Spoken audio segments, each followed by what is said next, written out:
Sir Tour Guide here. Wrapped up another week, and yeah, it's hope everybody's doing okay. My son started kindergarten. It's his first full week. He started actually on Friday of last week, but it was just like Friday and um, just a very kind of lax, casual sort of meet and greet with the teacher and the students, and it was it was good. And then this week um, was just more of your kind of easing into the everyday schedule. And my son he seems to be enjoying kindergarten a lot because he's coming back. He's saying it's a lot of fun. Um, he he already knows a bunch of kids there, and then there's some new kids, and um, yeah, everything's been good. Teachers like him. He likes his teachers.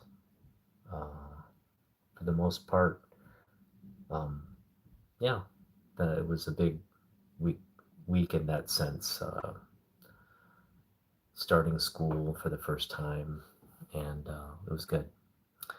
And it was also busy in the sense that we're coming off the first week of the NFL, and I wish I could, because I'm using my phone to live stream, but I wish I could just show you, and maybe I'll do it in a separate like reel or something. But basically, I won the first week against my opponent, and I got the most points in the league as well. So I'm sitting up top. There's about a 40-point differential. I scored like 136 fantasy points with my team. It's a um, one quarterback, two wideouts, two running backs, one tight end, one flex, one kicker, one defense. Um, in a 10 team league. And I told you I really liked the draft results. I got everybody I wanted. And I just killed it because I had Lamar Jackson, I had Derrick Henry, I started Debo Samuel, who had a pretty big week. The only disappointment was my tight end, Mark Andrews. He only scored 1 point. And Omarion Hampton. Omarion Hampton, I thought he'd have a bigger week, but he still ended up with like 10 points. Um, decent amount of yardage, couple receptions. Nothing crazy, but I'm expecting him to have a bigger week this week. What's up, guys? All right. We got some people in the house. Bad Animation Studios, how you doing? Thanks for joining, guys. And like I said, I had a great fantasy week. Lamar went off. I had Cortland Sutton, uh, Jackson Smith and Jigba. Derrick Henry's my running back. Omarion Hampton's my other running back. Hey, what's up, Alexander? And again, my disappointments were Omarion Hampton. He had an okay performance. Mark Andrews, 1 point, but my kicker, scored 9 points, something like that, and my defense, Denver, ended up scoring like 10 points or somewhere around there. So again, my opponent did really well too. He's actually leading up until the final game because I had Baltimore. Without Baltimore doing what they did, he was in the lead the entire time for the league, and then boom, I come back with my Baltimore Ravens. And so, what's up? I'm glad you like my videos, man. Thanks for popping up, and I'm going to show off a bunch of books today, so just stay tuned. Just getting through the week here. So yeah, again, I'm atop the league. I scored 136 fantasy points. a lot of people in my league are just talking smack right now, even though they didn't they didn't show up in week one. I didn't say much, but the guy in week two, he's a work colleague, but the guy's really cocky, and he just came in kind of like, oh, he didn't even acknowledge that I had a great performance. He's like, oh, I have you in week two, and then he was just going on about like um, some of the like players and teams that, and you could tell there was a little bit of like he was just kind of feeling me out to see like who I might start or what my thoughts on certain things were. But I really want to beat him. Out of all the people in my league, I get along with this guy too. I don't mean to say I don't get along with him, but he's definitely like um he's let's just put it this way. He's not my boss, but he's kind of like higher on the totem pole. And again, he just kind of just comes off as like I know more than you, like I'm smarter than you, I know more than you, all this. And I don't know. Normally I'm just okay with it, but then, like I got the sense that like he didn't really consider me much of a threat in week two. Like he thought, oh yeah, you had a lucky performance in week one. We'll see who really, we'll see if you can repeat that in week two. And then that got kind of irked me off because he just assumed he was going to win. So, and he's leading right now. He had the Green Bay tight end who just went off yesterday. He had like 120 yards, 2 touchdowns. So I mean, that the tight end scored about 21 fantasy points, and he's kind of leading me right now by 10 points. And so I really do need to catch up some ground. So we'll see what happens. Uh, what's up? What's up, Emery? Alexander? I like your story. Yeah. What are you talking about? Yeah, we're talking about my fantasy football team, and just looking forward to week two. And again, I really want to beat my opponent this week more than anybody else in the league, and feeling pretty good about it because I have a solid team. I'm really hoping Omarion Hampton has sort of a breakout game against the Raiders, and should that happen again, you know, I drafted him anticipating he's going to be one of the top running backs in the league, even as a rookie, and I'm hoping he just really um, just breaks out and just says, "Hey, you know what? You can't bench me." So I'm not gonna let anybody eat into my snaps or my playing time. So again, all the talent in the world, you just gotta kind of show up on Sunday and show it. All right, so we're gonna get to a lot of books here, and let me kind of preface what this video is gonna showcase. I've been going over my pickups from the summer and kind of putting them in more sort of manageable like categories. And today is kind of going to be like last week was kind of chaotic in the sense that we were showing off our non DC pickups, like so Marvel, Image, all those things. And it was chaotic in the sense it was just kind of all over the place, right?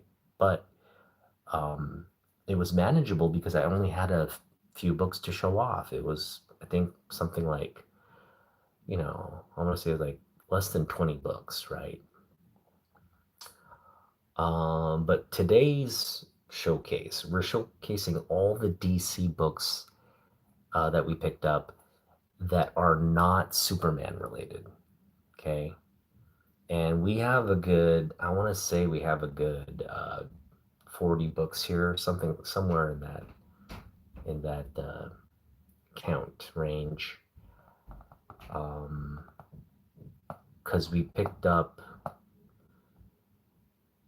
uh, 150 Superman related books. Okay. And, uh, right, 150 Superman related books, about 50, I guess, no, we have about 50 books here. About 50, I want to say 53 DC books. And then the other, I guess I showed off 40 books last week. The other 40 books were uh, non-DC. Um, I have it written down somewhere, but it's somewhere in that figure. So do the count for me as we're going the video. But we have a lot of books to go through. These are just DC related books.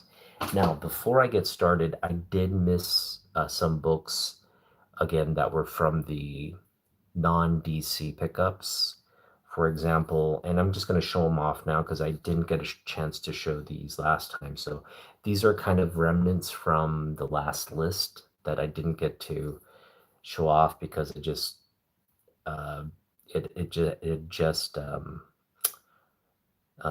skipped my mind, or I didn't prepare it in the pile.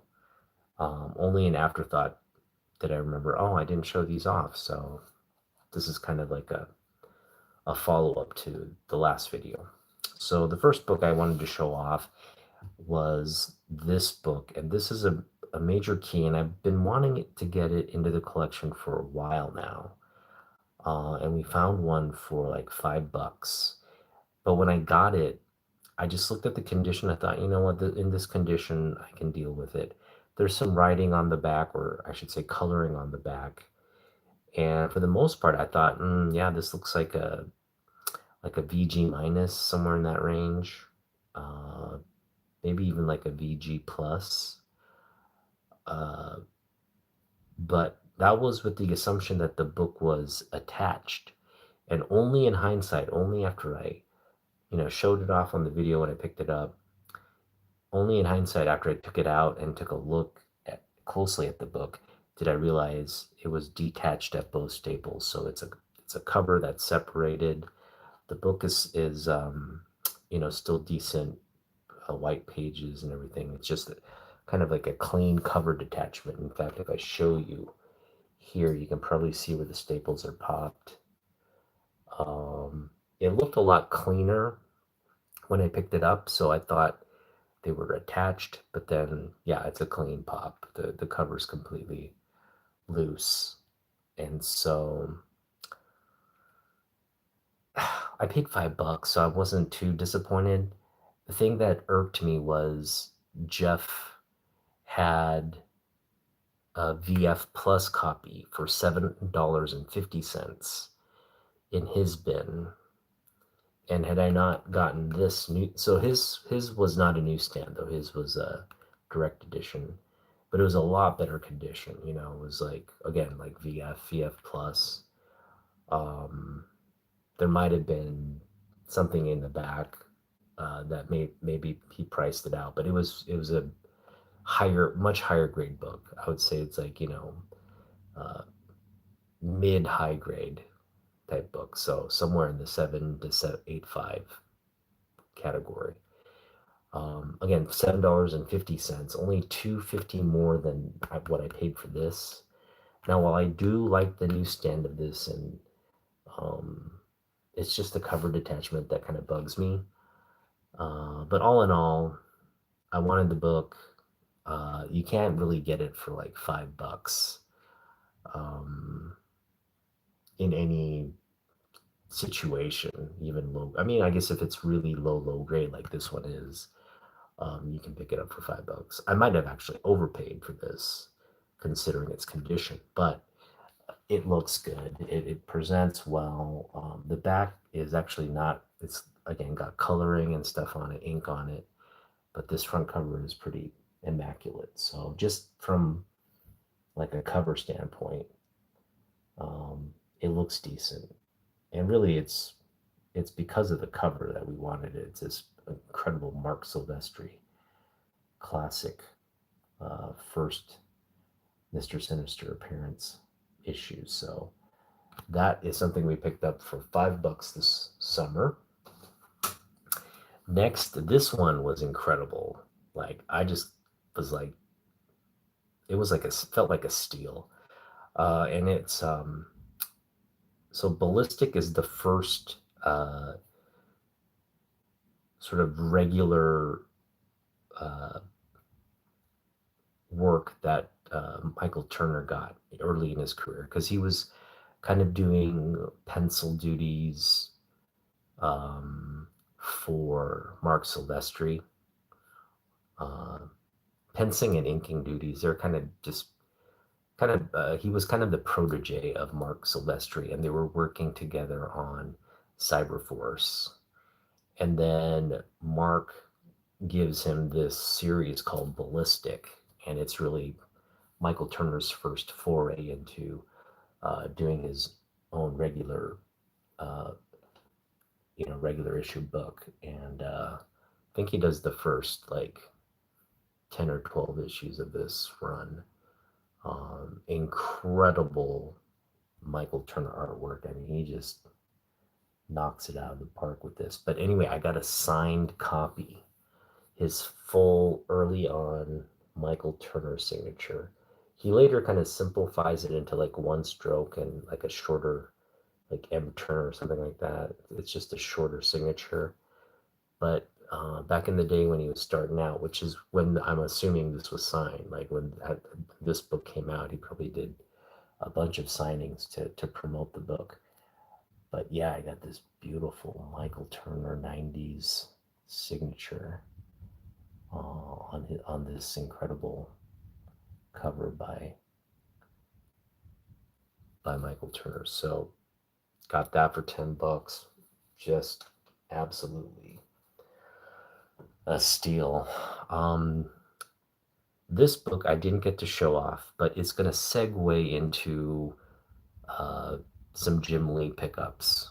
And I'm focusing really more on the Jim Lee pickups, the DC pickups, because we're going to transition into DC books now. So it's kind of doing, this is a book I picked up that's related to the non-DC stuff that I showed off last week, which will segue into Jim Lee DC stuff and then DC stuff as a whole that we picked up.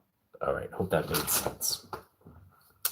All right, so here we go. This was a pickup. I neglected to feature this on the last video, but it definitely is like one of the, probably the biggest pickup of my non-DC, my non-DC books. And that is Marvel Age 90. No explanation needed why I would want this book in my collection. You got a great cover by Todd McFarlane here, and then you've got a Jim Lee interview inside. And this is my era of collecting, man. This was the era. You know, I was into all of these artists, and I was in high school when this book came out, and just full into comic books and collecting comic books. So yeah, bit of a nostalgia buy, but this is part of my Jim Lee collection because of the interview. So we're gonna now kind of transition into my Jim Lee pickups. I should say my Jim Lee DC pickups from this summer. And shout out to G Lantern Comics again. He gifted me almost a short box worth of comics, and there were so many good books in there. I mean, Silver Age, Bronze Age, all the way to Modern Age, and all DC books. And he knew I liked Jim Lee, so he added these. So we got Immortal Men #1. Beautiful Jim Lee artwork there. We also picked up Immortal Men 3, which I'm not going to show off. Immortal Men 2 and then 3. I just didn't prepare it. and then 4. And these Jim Lee covers are just classic stuff. We also picked up Suicide Squad #2. That's a 50-cent pickup right there. This is my second copy. Probably a nicer copy too. So that's the only reason we decided to pick up another copy. I just think this also has a key element to it, so it is a key issue as well. This one is just a cover buy, and again, better copy than my previous copy. So, I mean, this one's flawless. So, paid $1 for this. Again, just love the cover art. Got a bunch of kind of withered, zombified Superman trying to take down Batman. So cool. And again, as good as you're gonna get with Jim Lee covers right there. That's a keeper. That's a classic. That's put that in the collection cover. All right, some Jim Lee stuff right there. Continuing on with the Jim Lee, I actually got 2 copies of this Ash Can. This is like the second issue in the series, and it's only a chapter 2 preview, but it's a pretty cool. Again, I've got 2 copies. I'm just going to show off one of them, but we got both of them, these Ash Cans, for $1 each from Belkirk Coin and Stamp. The old man had, I think, 4 copies of this, selling them for $1 each, and I wanted to get them all, but I just ended up getting 2 at different points. One early in the summer, and then one as part of one of my last hauls. So ended up picking 2 copies for $2. Beautiful sketch cover there, or not sketch cover, like just a black and white cover. Ash Can edition. $1 per book. These are the things that, like, when they come out like this, they're selling for like $5 to $10 or somewhere around there. And these things move pretty quickly, right? Like, people will pick these up, and they won't be available. And maybe you can find them as on eBay or somewhere selling. But yeah, they'll end up in people's collections, and they'll kind of like fade away, and it'll be really hard to find these later on. And so I just really like these kinds of Ash Can type.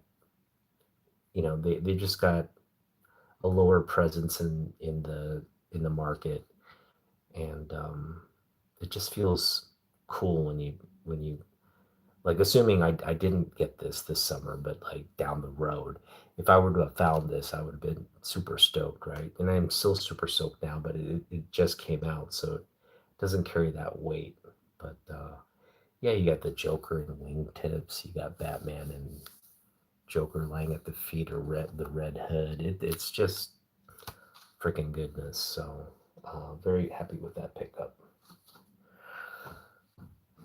One of my early pickups from the summer, because we had initially $200 to spend. So I was just like, the money comes in, you kind of go on eBay, you kind of do some bids and try to get stuff. I got this book. I got to actually look. I got this book for $40, I believe. Yeah, I got it for like I won it off an auction for 30 something with tax and shipping and everything. It ended up being like 40 to $42, somewhere around there. But I was just mentioning how cool the Ash Cans were. This is a Comics Pro preview of Batman Hush. This was before the issues were released, just a preview edition. And this Comics Pro edition is limited in the sense that it's a dual signature book. So I think there was like a limited count for these, um, and it was only Comics Pro that had both Jim Lee and Jeff Loeb signing these ash cans. So this is a pretty exclusive uh, signature edition, and yeah, I think just the Comics Pro book alone is like $50, but you add the dual signatures there. I mean that's just an incredible add to our Jim Lee collection, our Hush collection, even. Um, yeah, again, 40 some bucks for this one. That's a no-brainer, but also, man, did we get a freaking bargain for that? So this is what the actual cover A looks like in color, and then this is the preview ash can edition, double signed. That is some insane artwork right there. I mean, in color it looks pretty good, decent too, but as a black and white, oh man, it just, for me, the black and white just kills it. That is Jim Lee at, I mean, that just can't get better than that. Or can it? We got some more stuff here, Jim Lee stuff to show off. I got two triple signed books for 36 bucks. Two triple signed books for 36. Not 36 each, combined for 36. And we're just gonna show them off because it's again like $18 a book. Okay, we got Batman 612 and 613. Let me show off 613 first. We got Harley Quinn cover here. You know the triple sign. I mean, this is a brand. No, there's no introduction needed on this trio of creators. DC cover art creators. Um, they've been doing this thing for 20, because when Hush came out, that was what, 2002, I want to say. Yeah, right, 2002, somewhere around there, when Hush came out. And that was sort of like the coming out party for, because Scott Williams and Jim Lee had been working together for quite a while. And I think Alex Sinclair was kind of working with them during the Image days. But when they put out Batman Hush, it just kind of snowballed into like, this is our crew. We're going to just continue to work together. And they've been doing it for almost, 3 decades, 3 decades now.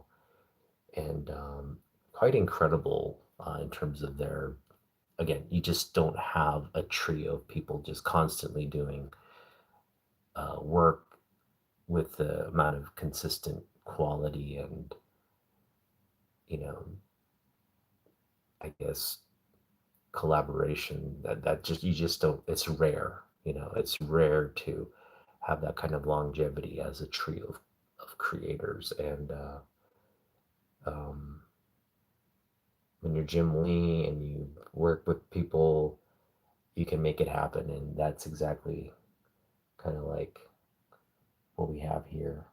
Just a trio of people go down. And I mean, this is just like, this is the brand right there. That's a DC brand right there for comic books for the past 2 decades, or I should just say since the new millennia, right? And of course, 612. This is probably one will go down as one of Jim Lee's most classic covers of all time, and it's just because it's Superman, Batman, and it's part of the Hush run. It's also one of the just meanest, baddest cover superhero cover artworks ever. And I've always wanted to get this signed, and I just never thought I'd get one triple signed for $18. but it happened this summer because it's the summer of Superman, and boom. Thanks, man. Thanks. It's me and my doggy, uh, Alexander. Yep. Let's keep the train rolling. All right. So you will find deals on eBay, especially in the auctions. You will find them. You will be able to. Because what's ironic is I lost another Jim Lee kind of, I think, double signature type book. I lost it, and that ended up going like super high, like closer to 80, like 75, $80, where this one just stayed under the radar. Like no one was bidding on these two books, and it was just weird because it was like I'd rather have these two books than the one I lost out on. So I was able to win these two for, again, $36 as the total. Just insane how it works out like that. Now here's another here's another book. Um, this was a book I bought, and then there were some issues with getting it to me because he had switched the packages with the wrong address. So I got this other dude's books, and that dude got my books, and it took up some time to get it sorted out. You know, basically, I had to process a return.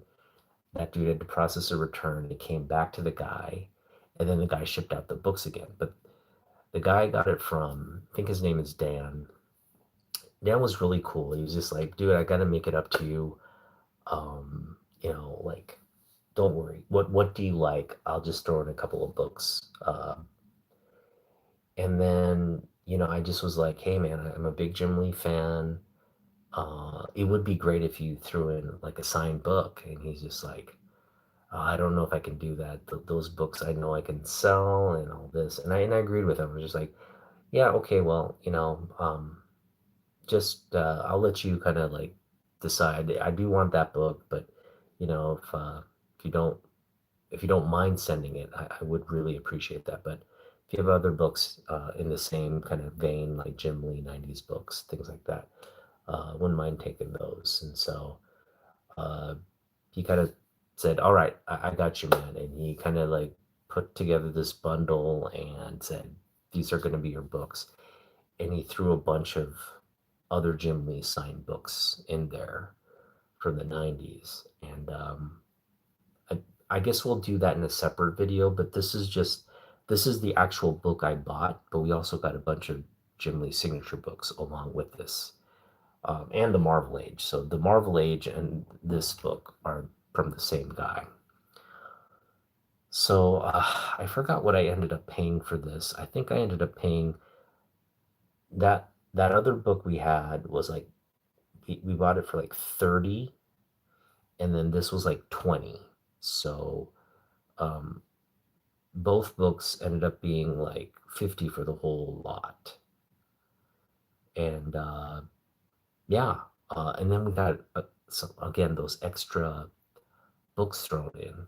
It just felt like like 50 was kind of like we're still getting a good deal. But then when he threw the other signed books in, I was like, wow, 50 for all of this felt just felt weird and wrong. But again, this summer yielded so much value. One of the best summer hauls ever. And we only spent like $340. Well, yeah, counting all the books we picked up in Japan, counting the books here in America that we picked up, around 350 bucks we spent total. Um, which is insane because, again, looking at the volume, and again, a lot of stuff was just gifted to us.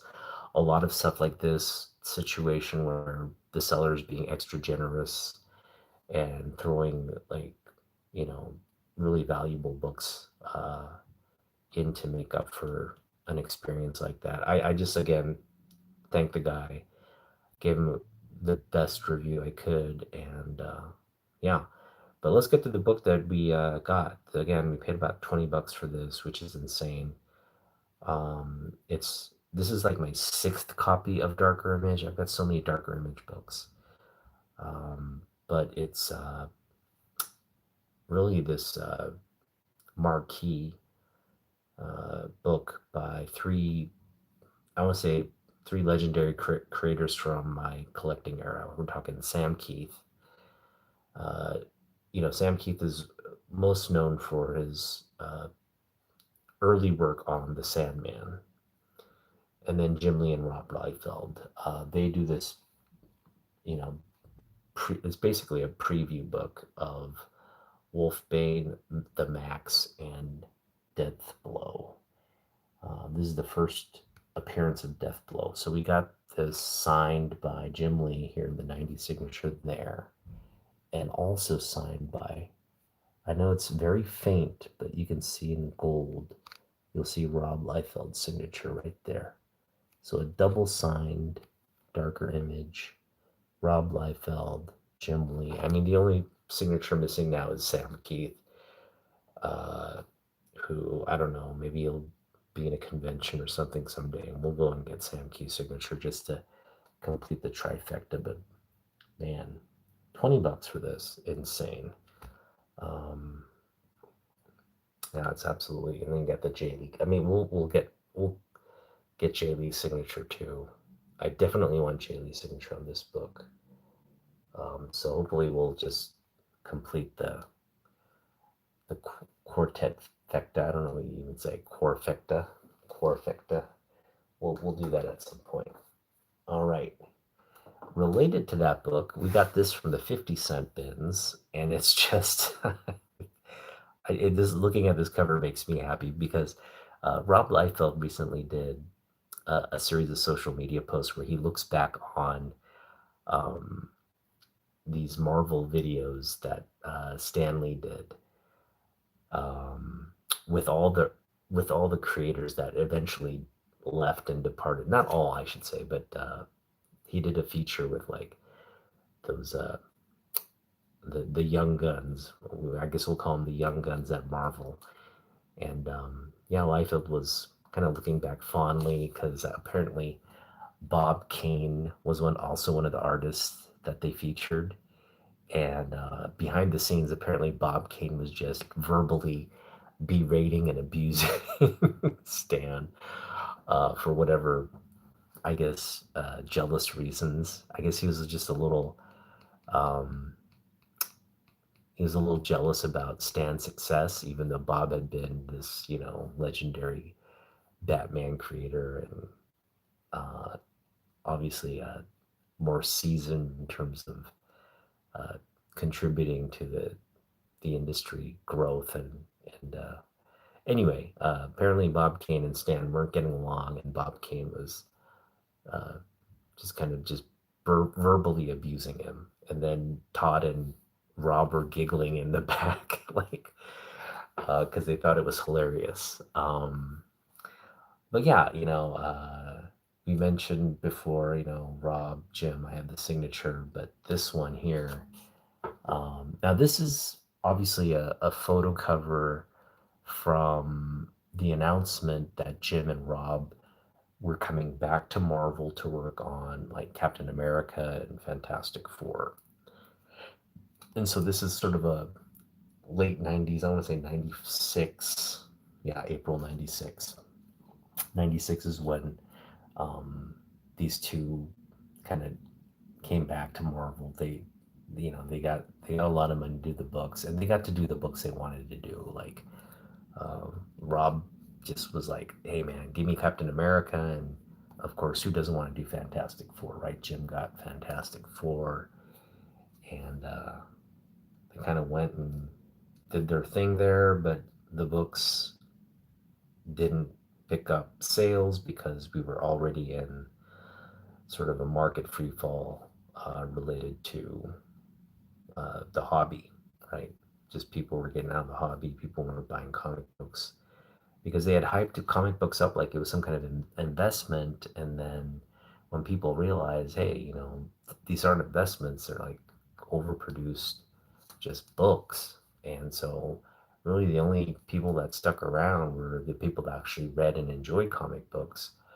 Um, and then people like me, I did read and enjoy them, but eventually the price point just, I just moved on. I was just like, hey, I love comic books. I'm not gonna pay, $2 to $3 to read books when I've got bills to pay and like rent and like people to socialize with and stuff. So I just kind of moved on, left the hobby. But when I came back, it's moments like this that just make me nostalgic of this era. This is the era I was collecting. Like this is the tail end of the era, but everything leading up to this kind of moment was my era. So yeah, the Jim Lee video where he's like showing off X-Men 1 and Stan's getting a hard on talking about the best-selling comic book of all time. And then there's the video where Stan's falling asleep and all the Marvel artists are, like, Todd and Rob are goofing off, like talking about how to take a panel and just like cheat basically. You don't have to like just like create a lot of dynamic sort of like motion and action. You don't necessarily have to, you can focus on like one portion of the action, but just make sure that all the peripherals, like the things outside the figure itself, are just like, like moving and like they're just finding ways to like fill a panel without actually having to draw stuff. And I just found it really hilarious that these guys who were just kind of like fortunate to have jobs as artists. I'm specifically referring to Todd and Rob. Uh, the guys are just kind of like there, um, you know, who have probably had the most to learn of all the other creators, like in terms of getting to a certain like level, right? They had the most to kind of pick up and learn, but they were having again, giving all the little, they kind of were like us, right? They were kind of like the people that just traced covers and got good at tracing and covers and doing cover art, and eventually landed a job working at Marvel. I just feel like Rob is that guy, right? Rob's the guy that just like not too far from all the other kids that were just doing artwork based off what they were seeing in the comic books, and then they get an opportunity. Now they're suddenly like next to the big guy, the legends, kind of learning the craft, and um, yeah, and now they're all legends now. So uh, just incredible because that's part of the hobby too, just enjoying the creative side as well. And Stan, they always had a good relationship with Stan. I'm sure Stan was just like ecstatic to have these guys bring in all the fandom and create sell all those books that they did for Stan in the 90s. So incredible period. So okay, see you later, man. Thanks for hanging out, dude. All right, that is sort of all the Jim Lee DC related Jim Lee stuff. Now we're going to get into the DC books themselves. So these are all DC books that are non-Superman related. Okay, so I'm going to show off the Superman stuff uh, from here on out. So from starting from next week, we're going to get into Superman. I do have like them siloed along titles and stuff like that. So we'll kind of be breaking it off into sections and showing that off. Maybe like we'll do maybe by the age or something, but we'll do it. These though are again non-Superman related DC books. So this is a great example of a DC book, um, just as a DC book, not Superman related. We picked up Dark Crisis on Infinite Earths, issue 7. Look at that. Oh man, that's just Dan Mora goodness right there on the Wonder Woman. Jeez Louise. Take it easy, Dan. And Aquaman too. I'm not like a big fan of Aquaman, but I'm a fan of Dan Moore Aquaman right there. So just a cover buy right there. I just saw this. I'm like, I've been wanting to pick up more Dan Moore like cover art. When you run across stuff like this, you just cannot not get. I got that for $1. I got this next one for $2, and I got it from $2, near mint condition book, from Half Price Books, and what we got is Flashpoint 1. Yeah, this is a key issue. I think it's the first appearance of Thomas Wayne or someone like that. Big DC multiversal moment as well. Flashpoint. Beautiful, beautiful Andy Kubert cover there. That's just a classic book. Got it for $2. It's a really key issue. We're gonna go through these ones kind of quick. Let's not quick, but just kind of like rifle through them. There's some key element of this, which is why I picked it up. 50 cents for Batman 651. Key book there. I think it's the first appearance of. It's not coming to me. I attempted it, but I was just like, I don't know. I have no clue. We picked up these as cover buys. I love Brian Boland. Brian Boland artwork just is incredible. So we got Batman Gotham Knights 2, his first cover on this run. He does not do the cover art for Batman Gotham Knights 1, but he starts it off here on number 2.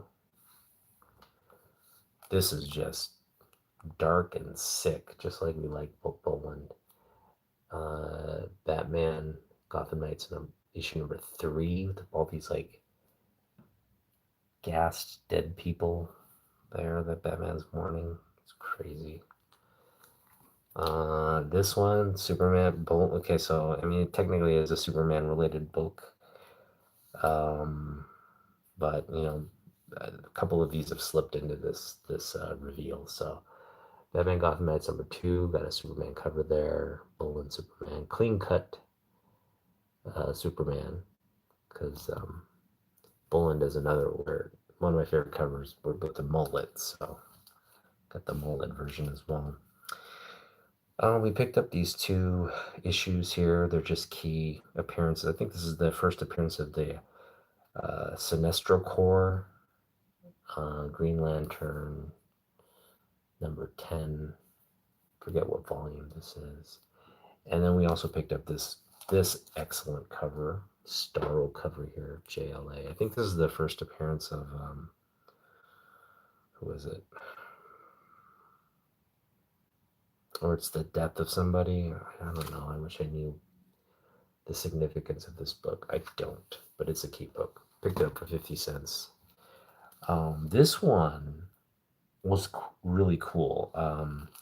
This was sitting at Half Price Books for $3. And it's a book that had been on our list. But I was just wanting to pick it up because we didn't have it. And we would have been happy with the direct edition or the newsstand edition, but we actually picked up the DC logo edition for $3. So, and this cover is just insane. We had like, look at that.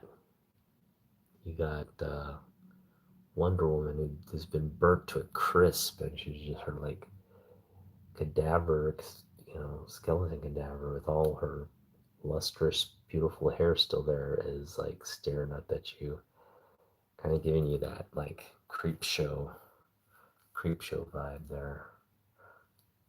The DC logo, that is just like for $3. I was like, ching, that was a cash money find.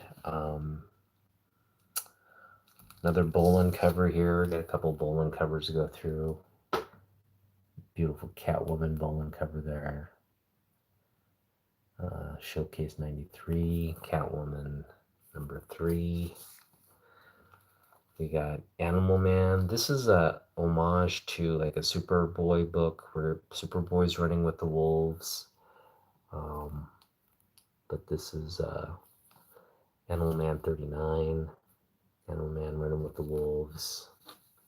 Kind of cool homage cover there. We got V the Visitors. If you're from my generation, Gen X, you watch this. There was V a mini series, 2 episode, and then they did V the Final Battle, which was I think a 3 episode uh,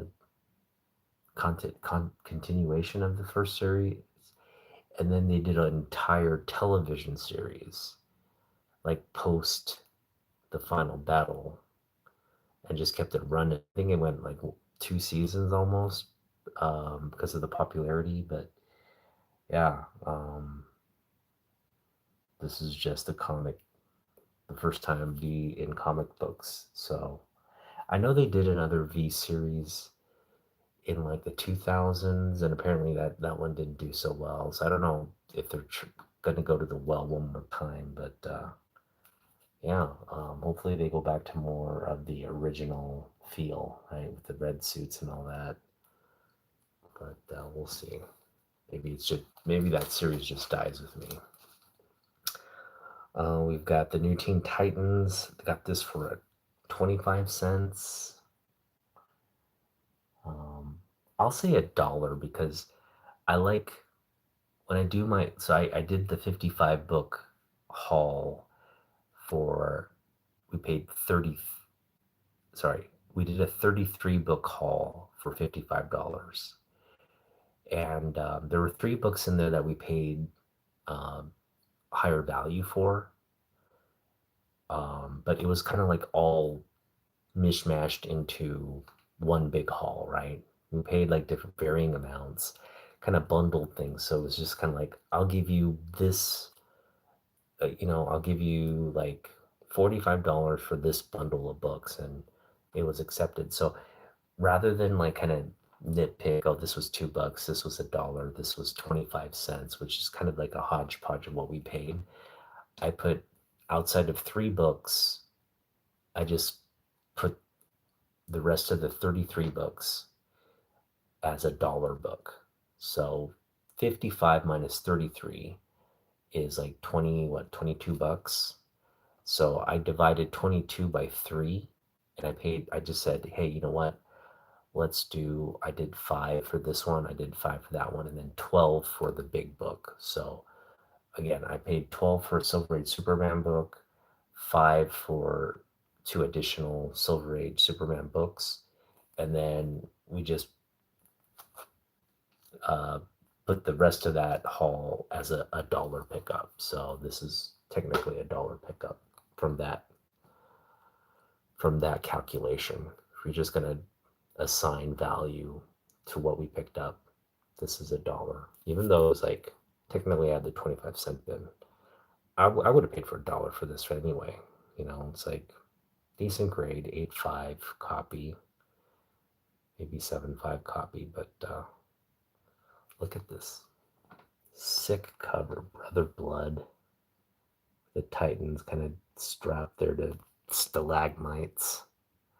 Are these stalagmites or stalactites? I think stalagmites are going up, stalactites are going down. Maybe it's the opposite, something like that. All right, we got the House of Mystery. This is just one of those Todd McFarlane letters. Apparently, I thought Todd McFarlane had only written in to like a couple Superman books, and I thought this book, but he wrote into a lot of damn books. So there's like an entire like 40, 50 books that the young McFarlane was like featured in. So he was just I guess an editor's favorite. And this kid just was like, oh, they published my letter again, so I'm gonna write in again. And he just kept writing into the comic books in hopes of like getting published. And there are just a bunch of books like this one, uh, House of Mystery 300.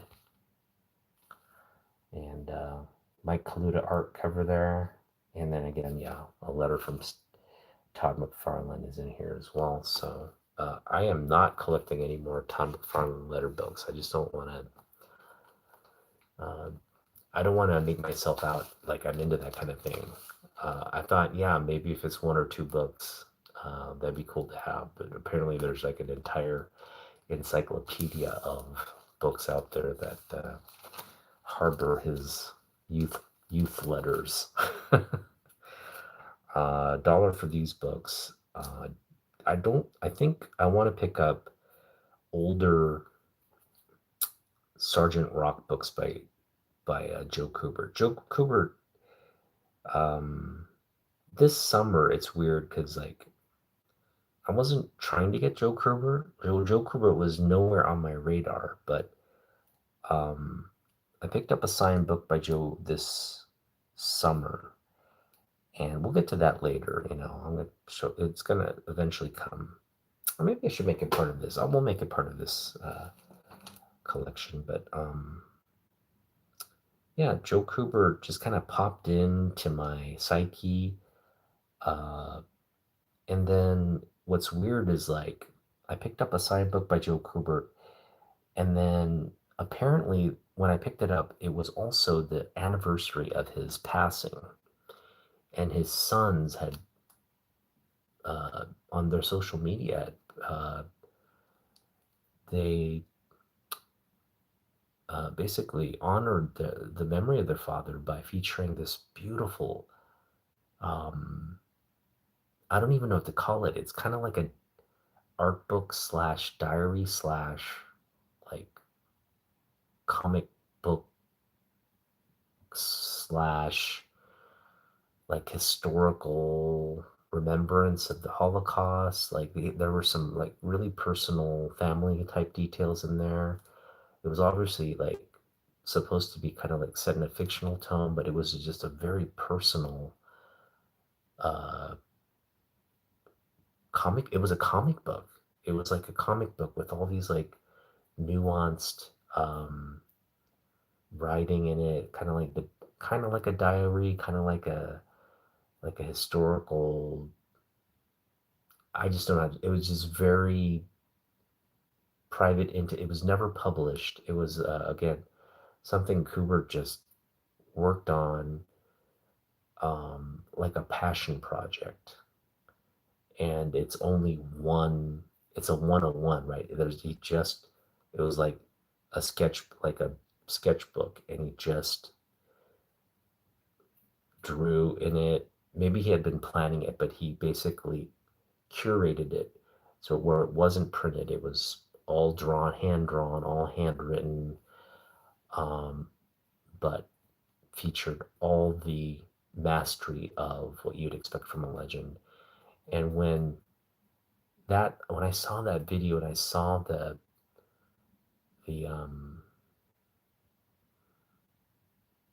it just painted a new picture of the man, because we all know him as this DC artist and legend, had done so much for DC, especially working on the Sergeant Rock and the war comic books.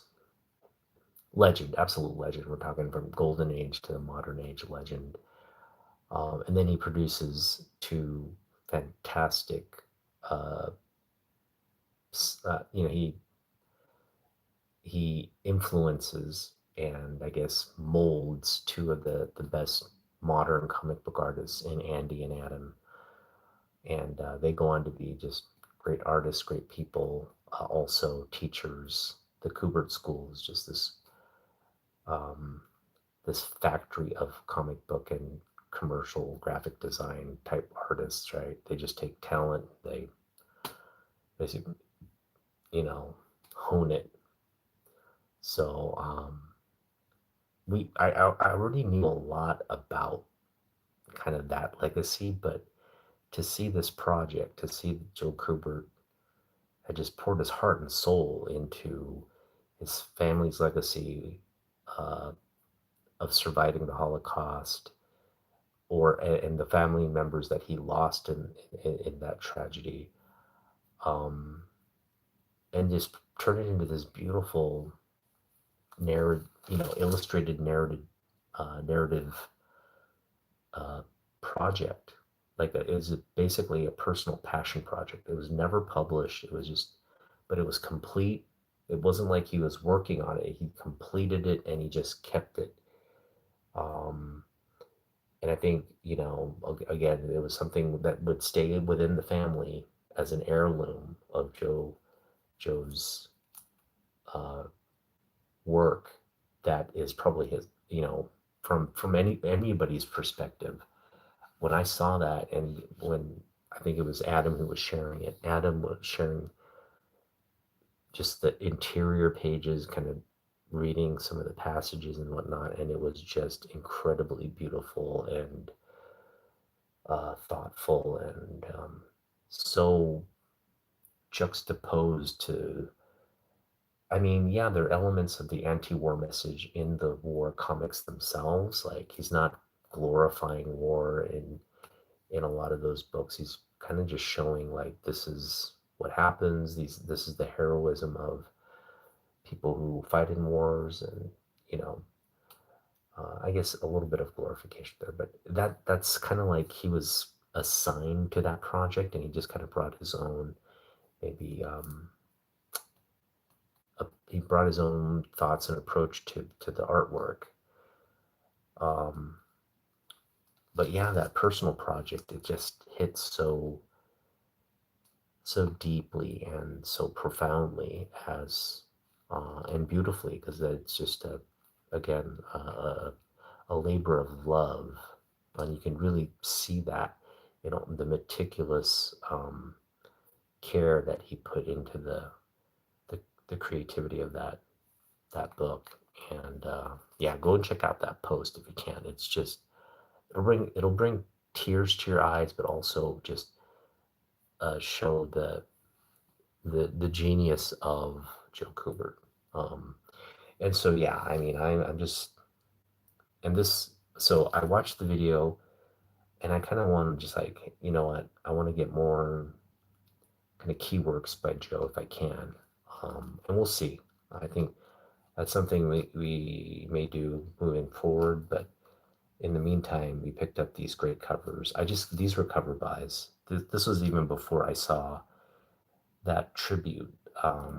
We picked these up for $1 just because, like, again, I was kind of like on this Kubert kick, and I was just like, yeah, you know what? I can dig the Unknown Soldiers. I picked up this great Unknown Soldier cover there, but Joe Kubert, God, it's such an amazing. And this one here, oh my God, this is just like, it just blows me away how freaking incredible the artwork is. So Hitler cover here, they're admiring, and look at the detail on that. He just basically copies this, like, I want to say it's like a Dutch painting by one of the Dutch masters. But yeah, Hitler's enjoying this confiscated piece of art, and then you got the Unknown Soldier there, like, gonna blow these bastards to blithereens. What is it? Smithereens. Boom. Boom, baby. Joe Kubert goodness in your face. All right. Um, all right, we're getting to the latter part, some of the bigger, older books from the DC non-Superman haul.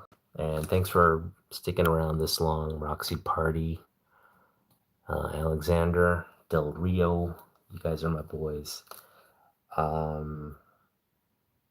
Starfire. I mean, it's just a freaking sexy cover here. This is just a cover by. I kind of like. I wanted to say, man, why did I pick this up? But every time I look at it, I'm like, I'm glad I picked it up. It's just this funky 70s Bronze Age. Uh, I mean, this character's not even around, but it's like this just like random character that was introduced, kind of like I guess she's like DC's answer to Red Sonja. She's kind of like the Green Sonja, I guess, or something. But they called her Starfire. Starfire would another character would take up this mantle, but this was I guess the first Starfire.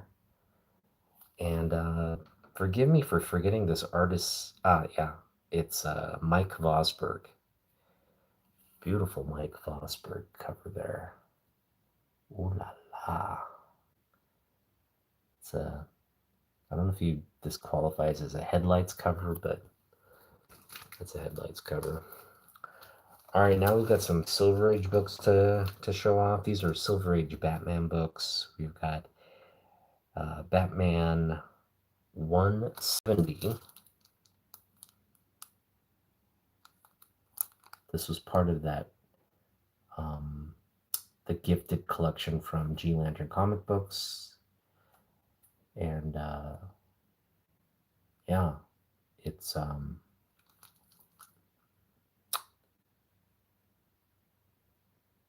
just a great Silver Age book. The condition, it's about a 3, I want to say 3.0 condition. Pretty decent. It's got some writing on it, but all in all, I forget who the artist is here. I want to say, I forget. I'm gonna have to look that up. Cool book. All right, and then this one, I picked up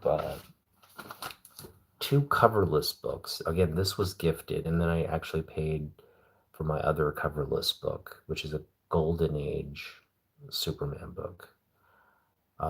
And I'll get to that when we get to the Superman stuff. But you can go back and watch my other video on it. I do pick it up and talk about it extensively.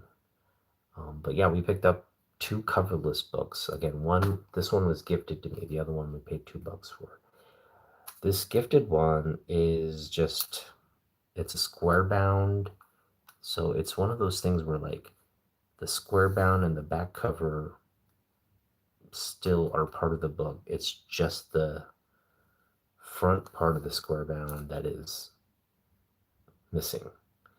And rather than starting with sort of like a first art panel, it gives us this table of contents on how many stories there are. We got Ride Bat Ombre Ride. We got the Armored Batman.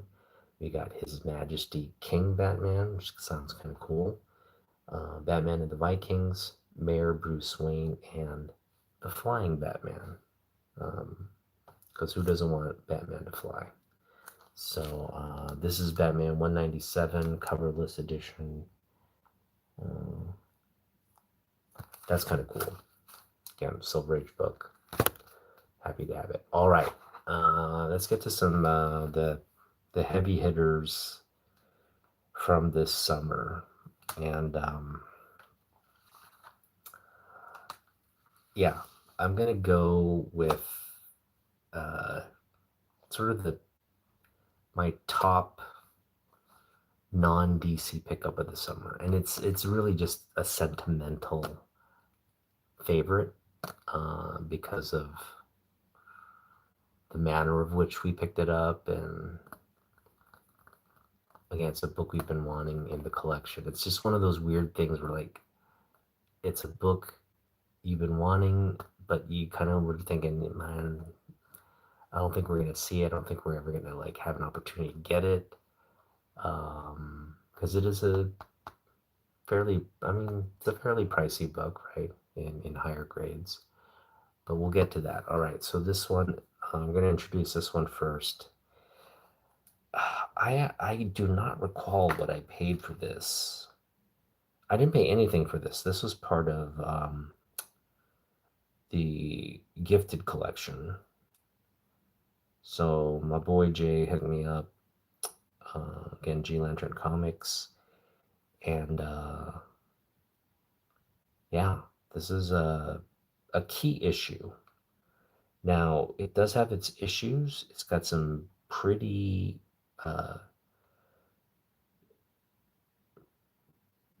it's they're just big creases. They're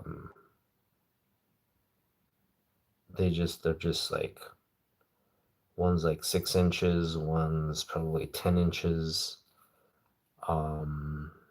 Creases along the book. But all in all, I mean, it color breaks and it's a big deep crease, but the book still looks fantastic. And I'm going to show you from afar. You're not going to really notice the creasing, so as I come in, you'll notice it. But we picked up Batman 186. This is the first appearance of essentially a character they were trying to make out like um, Joker's Robin, you know. Um, and this is the thing: the Joker, for the most part, was not really. He had more of a sadistic kind of caricature when he was first introduced in the Golden Age. But all throughout the Silver Age, he was just kind of this. Joker was this like kind of goofy criminal. He's obviously insane, but he wasn't like dangerous in the sense that he was like killing people. He was just kind of like being this just goofy, dumb criminal, causing a lot of like mayhem, the kind of comical mayhem and trouble. Um, and then they toss in this like sidekick who's just a little bit more. Again, I think they call him what's his name? I'm forgetting his name. It's something like Clowny or something like that. It's some ridiculous name, but you got Joker to sidekick Clowny, and this is very short-lived. They kind of like put it out there, see if fans bite. No one was liking Clowny for whatever reason. He looks stupid, first off. They could have made him a little bit more, I don't know, like, it could have made him a little bit more either menacing or more comical, but they made him this just like, put this weird, like, carrot nose on him with like a gestures, and he's just like this, like, smaller, like dwarf like character rather than like a full size man. It's just a weird thing. But yeah, it's his first issue, key issue. But like I said, great condition. Um, it's just got this, like, from here it looks pretty decent, right? Like from afar, it looks like a mid-grade book, but as you get closer, you'll see there's some pretty bad crease. You can see it right there. You can see the big one right across, and then you can see another one there, sort of more longitudinal.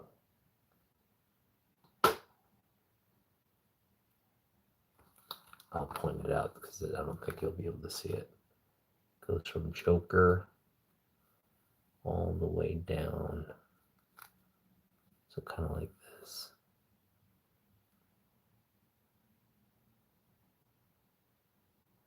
Like right there. You see it right there. But yeah, what a pickup. What a pickup.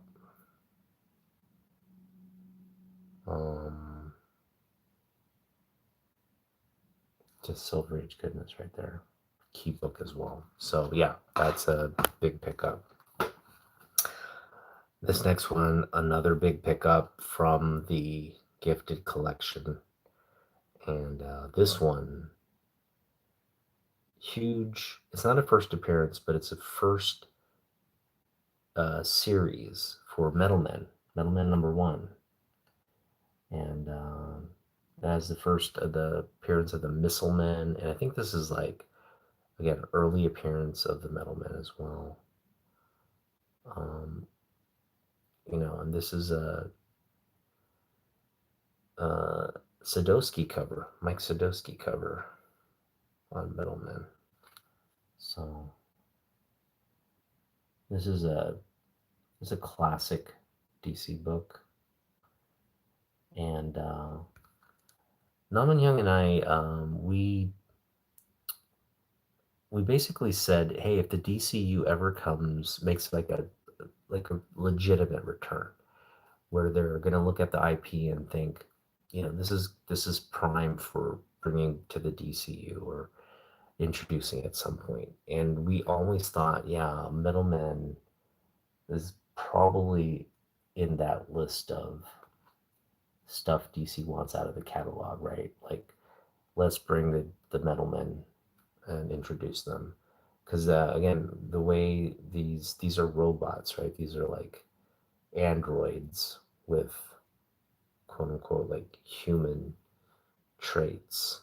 That just works so well with all the AI talk and kind of where we're headed with, you know, AI android technology, um, serving serving humanity essentially, but in this instance, they're heroes. So that is a cool pickup. This one is really, it's high grade. I mean, I'm almost tempted to get this book graded. It's so freaking nice. There's just nothing really wrong with this book outside of some blunted corners. If we were to press this, I mean, it could just doesn't really need to press, but if we were to press it, yeah, I imagine it would look and clean it, obviously. Well, the back is clean. The black doesn't need to be clean, but there's just some surface areas here that could benefit from a clean and a press.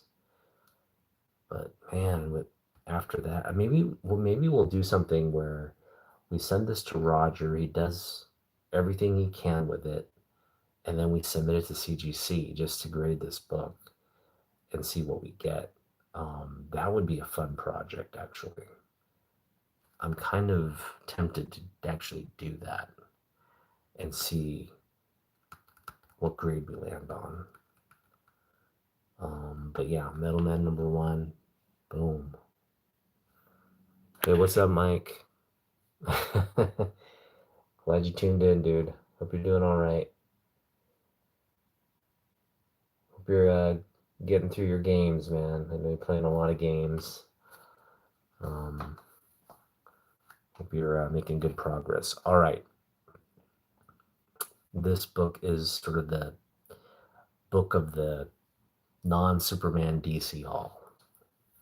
And you're thinking, no, Otaku, the books you showed off previous to this book are, they should have a spot as book of the hall, or maybe they should. These other books that I've shown thus far have probably should have kind of more significance or more meaning. But for me, like, I almost want to make this the book of the summer, in the sense that it just, for me, for whatever reasons, felt like such a big, big pickup. And just love this book. I just love this cover.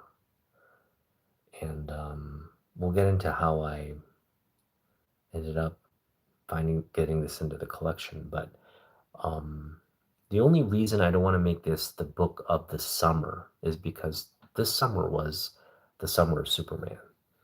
And there were so many significant Superman pickups.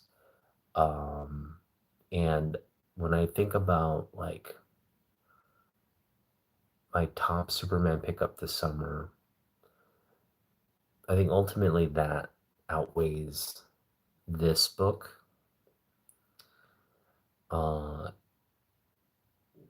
and it's because it's this, first off, summer Superman. So we want to stay consistent with that. So the book of the summer this year is going to be a Superman book. But also, because it was summer of Superman, um, ironically, or I should say,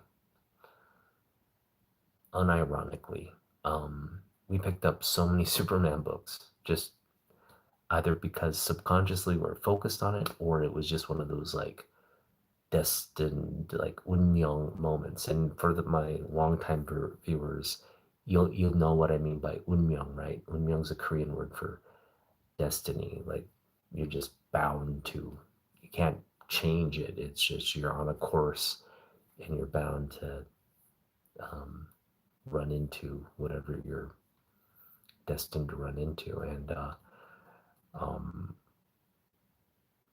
This book kind of feels like that, but not as much. But definitely just the volume of Superman books, the quality of Superman books I picked up this summer. It just felt like this summer of Superman was destined to just bring in a bunch of Superman stuff, and that's exactly what happened. And I've picked up Superman books in the previous summer, but it wasn't the focus, and it was just like here and there, nothing to the extent of this summer. Whereas, like, again, out of the 240, 30, 40 books we picked up, about 30, 40 are Marvel or non DC books. About 50, over 50 of those, which a lot of them I've shown up here, around 50 of those are non Superman DC books. And then about 150 or so, maybe 155 or so, are actual like Superman related books, meaning Superman family has a Superman cover, or Superman's just deeply embedded into whatever the story and artwork are for that book. So overwhelmingly, we picked up more Superman books than anything, 150 plus books. And then again, 50 or so DC books, and then 30 to 40 Marvel Image, like non DC books. So, yeah, just getting back to this book, I'm just going to show it off and then kind of tell the story around it. So, first off, the condition. This condition, it has its issues, and they're related to a corner chip, uh, probably the size of half your pinky fingernail. And then another, it's not a chip, it's kind of like there's the cover, but there's like a tape pull. Like there was a piece of tape and then someone pulled it off, and the paper's still there, but the cover part, the the glossy, picture portion of the cover gets cleanly just kind of ripped off. So those are the two issues. You've got sort of like a tape tear of the cover, but it doesn't tear into any of the book. It's sort of a surface, like a surface removal of the artwork, as well as a chip in the corner. Outside of that, really great condition.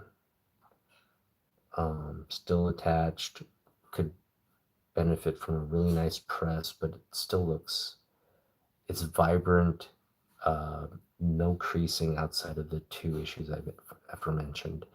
And then there's some spine wear, but it's kind of has like a little bit of a spine roll, so it doesn't really break color in the color areas. It's just right along the staple and white portion of the spine. And when I show it off, you'll see what I mean. But we picked up Wonder Woman 205,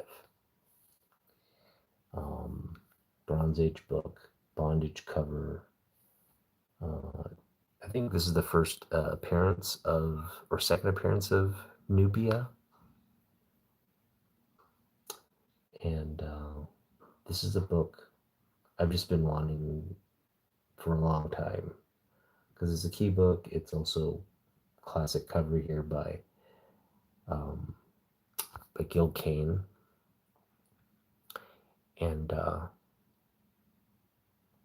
beautiful sort of New York backdrop, New York City backdrop.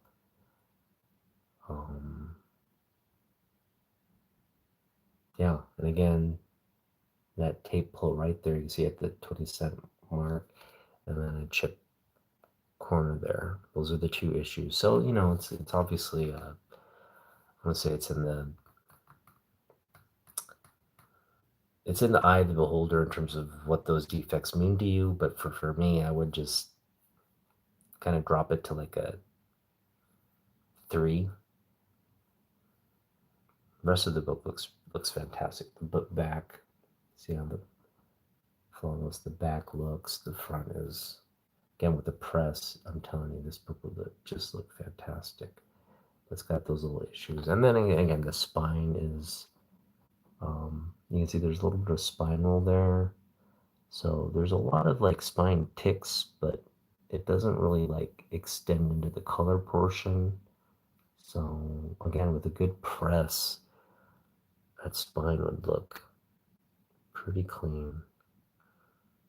Um, so I mean, this is another book I wouldn't mind just having Roger work on and then submit to CGC. And obviously, like there's a risk there because it's not going to come back in a, there are issues with the book that keep it below a mid grade. Probably like, again, the highest I think we could get for this book um, is a 4 if we're getting some leniency and generosity from the grader. But yeah, I think 3.5 is well within the limits of this book, even with the issues that I mentioned. It just is a beautiful book. So, but yeah, mm, getting it in a grade or having it slammed isn't necessarily gonna bring me any additional satisfaction. But we picked this up. So let's back up. So my wife left for Japan, and I was at the airport, and I was like, rather than going home and kind of being sad that my family's gone, I kind of said, I got money in my pocket. Let's see what comic book shops we could hit up in this area. So I kind of searched comic book shops near me, thinking maybe there's a new shop or something open. And lo and behold, Ancient Comics of Old, Jeff's old shop, is sitting there popping open. Like it says, hours open. And I'm like, this cannot be. Is Jeff back? And I heard rumors that Jeff was coming back. So we're kind of expecting it, kind of not. But there it was, just like open for business and in a new location. So we went to the new location and we're like, Jeff's back. Jeff's like getting his shop ready. He's putting books up. He's going through inventory pricing stuff. And it's just like, dude, great to see you back. And I went right into the quarter bins, 25-cent bins. And he didn't reprice this book at the counter. I got it for a quarter. And so, yeah, even if we had paid $1 or even $2 or even I would have paid, I would have paid up to $20. Well, not $20, but I would have paid at least 12 to $15 for this. But 25 cents, that's just a nickel more than its cover price, which is just, think about it. I essentially paid the Bronze Age price for this book. And given its condition and everything, it just set the Summer of Superman off on a right tone. This was like, I think, one of my first hauls of this. Well, not first hauls. We did a couple hauls here locally, but this was like one of the bigger hauls of the summer. Because we picked up a lot of quarter books, picked up a lot of Superman. But I mean, that this haul itself was memorable in that we picked up kind of what we were looking for in terms of Superman books and the price that we were getting the Superman books for, like quarter, $1. Picked up that crypto Alex Ross cover book for $2. Picked up another one for $2. I mean, just a lot of good things happened this summer. But this is like the first kind of moment, like big moment, like that. This was the book of that big elaborate haul I just described. And the only reason it's not the book of the summer is, I mean, this will be remembered as one of the books of the summer, but the only reason it's not the book of the summer haul is it's the Summer of Superman, and we're going to give that designation to a Superman book. But had this had like a little Superman here or something related, this definitely would have fell into that category of best Summer Superman pickup. And there you go. All right, so there was a lot. Hey, what's up, Tyler? Good to see you, my sir. Hope you're doing well. So yeah, that's my non-DC haul. A lot of books there. Kind of went through them. And I tried to go over like what I paid for all the books. A lot of this stuff was like just gifted. Some of it was like 25 cents, but most of it was like, $1 to pretty much $1, anywhere from 25 cents to $2, somewhere in that range. But most of it 50-cent or dollar books, right? So that was fun to just show off. And so next week we're gonna get into the Superman stuff. The summer Superman hauls are now going to start to feature the main event. And we have 150 Superman books that we picked up this summer from all different ages, right? We got Modern Age, we got a bunch of Silver Age, a bunch of Bronze Age, and a bunch of Copper Age as well. So just a good mix of stuff, and we'll try to break it down to where it's manageable, because out of that 150, I want to say like 50 of it's like Superman books, 50 plus is like Action Comics, and then you got like 50 just random Lois Lane, Jimmy Olsen, Supergirl, things of that kind of nature. So yeah, and Supergirl, Lois Lane, these books count as Superman book related books. So we'll start chipping away at that. I'm going to try to silo it so they're snackable and related kind of books. These are more exhaustive lists because I just don't want to we're just going to do Wonder Woman. We're just going to do, no, this is a more sort of exhaustive list, but they're going to be a little bit more curated for the Superman books. 150 books. I don't know how many kind of videos we're going to get out of that, but we'll kind of do it by like maybe title and age, and then kind of work back. Maybe do the modern stuff first, work back, maybe do the specialty kind of like mini series slash one shot type Superman stuff in another video. We'll figure it out. We haven't thought about it yet, but that is coming, so stay tuned. And that's it. I mean, I do want to think, oh yeah, that's another thing. We are planning to do the Kryptonian, the Kryptonian Council. That's me, Naman Young, and Fanboy Prime. We're planning to go live tomorrow night. But I have to get because I don't have a PC, so I have to be able to join their live stream through my phone. So they have to kind of set it up, and we haven't talked about that yet. So I'm going to just kind of message them tonight, maybe see how to get that going. But stay tuned. I'm either going to be live streaming Saturday night with the Kryptonian Council, or we're going to have technical issues and we may have to maybe delay or push it to next week. We'll see. Just stay tuned. But yeah, we're going to talk Superman theories. We're going to talk speculation. We're going to talk DCU projects, things that have been confirmed, things that we think, like kind of read the tea leaves to see what might be coming down the pipe, and just a bunch of fun Superman related talks. So hopefully you can join that. And but yeah, thanks everybody for dropping by, hanging out. Otaku Weekly will be back here either tomorrow or next Friday, but we're always here, and so we appreciate you guys spending a little bit of your attention and time with us. really do appreciate everybody that stops in and uh, makes a comment, says hi. Just thank you.